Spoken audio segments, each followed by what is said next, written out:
Hey, Julian. Hey, hello. Hi, how are you doing? Good, how are you? Good, good. We're kind of, just a minute, we're having trouble with the mic here. Check. Oh, Okay. yeah. All right, I think it's good. Okay. It's good. Test. There we go. Okay, now we got it. Alrighty. Sorry about that. What's up, Julian? Hey, how's it going? Good, There we man. go. Good, I'm glad your voice is better this time. Oh, yes, it is. Much better. Yes, that's right. The last time I talked to you, I could hardly say anything. Yeah, it was pretty bad. It was, wasn't it? Oh, my gosh. Well, listen, Yeah. I know Diane said that you would prefer us to ask you questions. So we have some.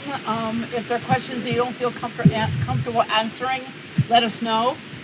But one thing I think people would be interested in is a little bit of background about your hometown and where you're from, where you grew up. Yeah.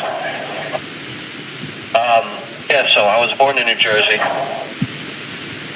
And when I was 5 years old, my family moved to Lebanon in the Middle East. Oh, yeah? And because my dad's side is Lebanese. Uh-huh. So, yeah, so I grew up and lived there for 12 years. And we were actually evacuated from there in the summer of 2006 aboard the USS Trenton, and then brought back. We went from Lebanon to Cyprus, and then from Cyprus to Germany, and then from Germany we were brought to Fort Dix, New Jersey. And then in 2006, so I've been back here since 2006, and lived in New Jersey up until I moved to North Carolina. That's when I recently, the last 4 years before I got locked up, I kind of ran my own business. It was like a family thing with my brothers. And then I lived in North Carolina for 2 years, and then I lived in Pennsylvania for 2 years, the last 2 years or 2 or 3 years before I got arrested. Where in Pennsylvania? State College in the mountains, kind of where Penn State is. Okay, so that's pretty close to where we are. Yeah, it's kind of close to there. Yeah, it's about an hour and a half, hour 45 minutes, something like that. Yeah, so, it's super cold in the winters because it's in a valley too. Not only Yeah, it is. but in the valley, and it's like like we're in a wind tunnel at all times. Yeah, it is. Yeah, it is kind of that way up west of us. Yeah, where we are, it's kind of the same way. And sometimes we get more snow than people north and south of us. So what kind of business did you have? We just had like a smoothie shop, a fast casual restaurant. Yeah, it was in college town, so we made the like superfood bowls, and we made the protein shakes, and kind of like a more healthier concept, breakfast food. Yep. I imagine that did pretty well in This State call College. is from a federal prison. Sorry? I probably did pretty well in State College, didn't it? Yeah, when the students were there. But, then you had had a couple months during the summertime and the holidays where it was kind of died down. And it's crazy because COVID happened around spring break. All my employees went away for spring break, and then they never came back, because as soon as it happened, as soon as COVID hit, they were like, our parents don't want us coming back. So it's kind of just like took a steep dive from there. And unfortunately we had to close our doors like a month or two after that. Yeah, because State College it survives only on it's mainly students. Yeah. I mean, it's like it's almost like a huge city when they're there, and then when they're gone, it's like a ghost town. Yeah, everything's based around it. Yeah, I mean, it has an interesting story, but now it's like everything's based around the university, pretty much. Yeah. So you employed mostly students then? Yeah. Oh yeah, for the most part. So what was the most favorite thing that you served? Do you know what acai is? No. If you go, it's super fruit from Brazil, so we kind of specialized in that. Yeah, it's like a fad. You see these, they're like the Hawaiian bowls, they call them. They're like super fruit bowls. Yeah. That we kind of went into that, and that was one of the favorite things that people came in for. I mean, we made smoothies and bowls for like the football team and like for all these athletic teams, and it was a lot of fun. Yeah, it sounds like it would have been a lot of contact with the students. Yeah, going on campus to do promotional events too, and doing. I did a lot of fundraisers for like all these different clubs and organizations. So giving back was very important. Did you serve anything from like a food choice or favorite food from Lebanon? No, I mean we kind of did have hummus because we had avocado toast and then we have hummus toast.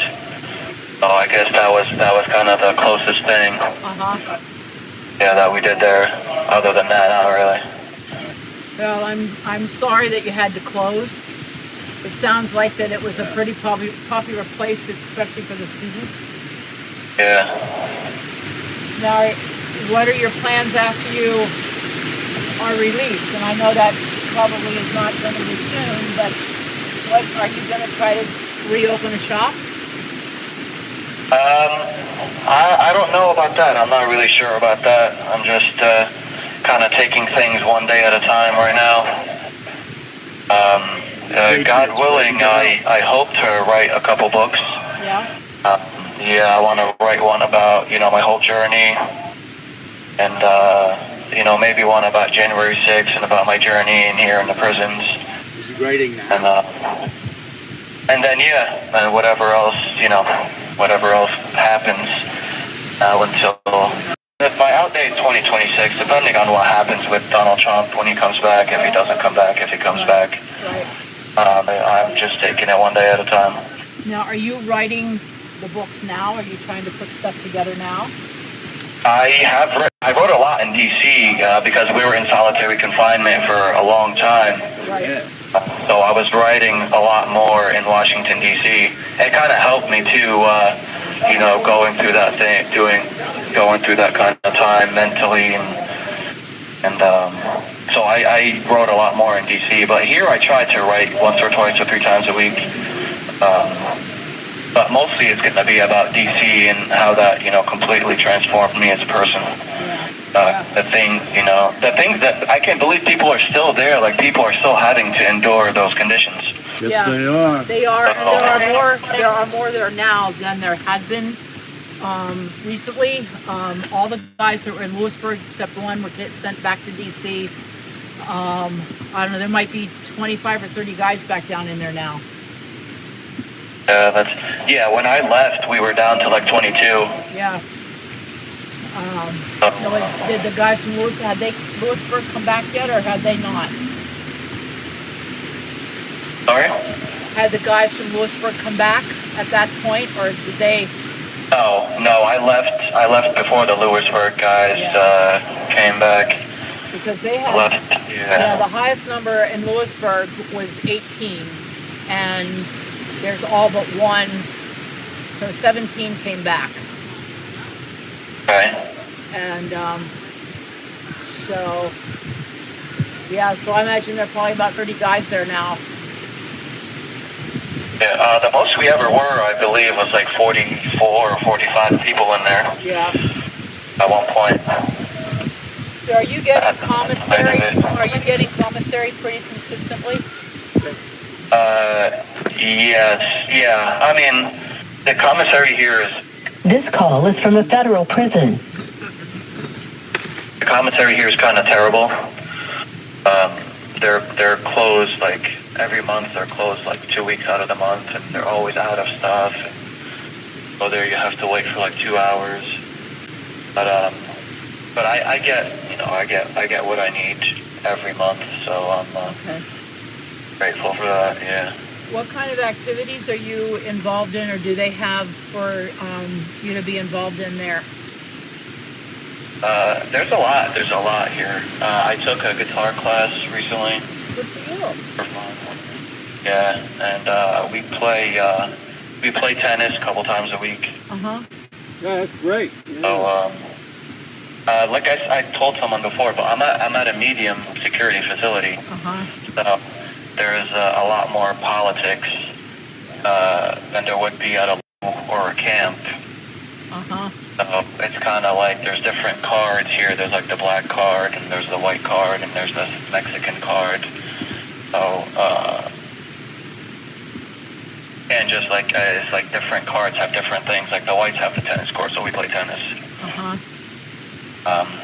And it's like that. I mean, even though it's unheard of in the BOP anywhere for low security to mix in with medium security, but here we are. Yeah. Now, are you able to have visitors? Yeah, I've gotten a couple visits so far. Is your how close is your family to you? Oh, they're 5 hours away. Yeah. Yeah, ironically, I'm farther here from them than I was in D.C. So your family's living in New Jersey. Yeah. Where is he right now? He's in Brook, New York.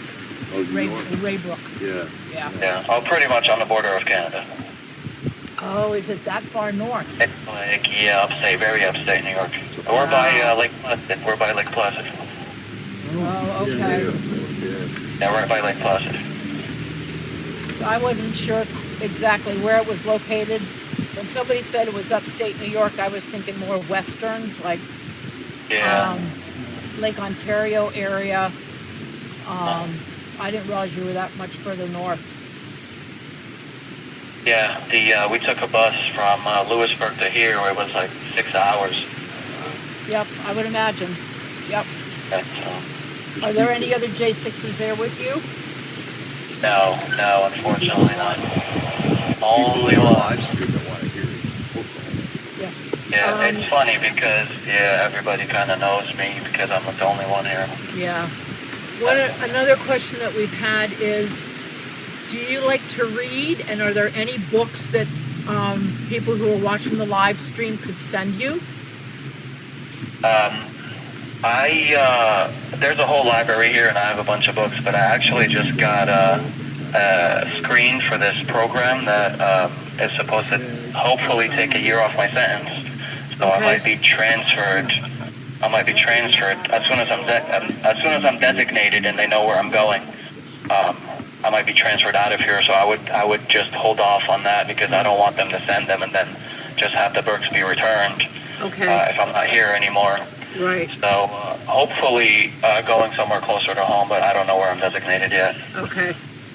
So theoretically, you're probably going back somewhere in New Jersey? Hopefully, or PA, maybe PA. Yeah. I don't know where to put me, but yeah. So yeah, it just gave me that beep. Means you I have a minute about left. 15 seconds left or so. Is there anything else that we can do for you? I know you changed. You set up a new fundraiser. Yeah, my fundraiser, it's Gifts and Go. It's giftsandgo.com/save Julian Khater. Okay. And I think that's running on across the bottom on the live stream, so people are aware of that.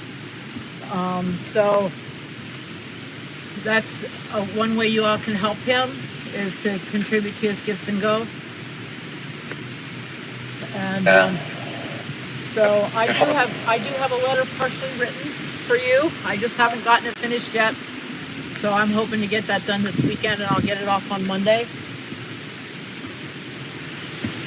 And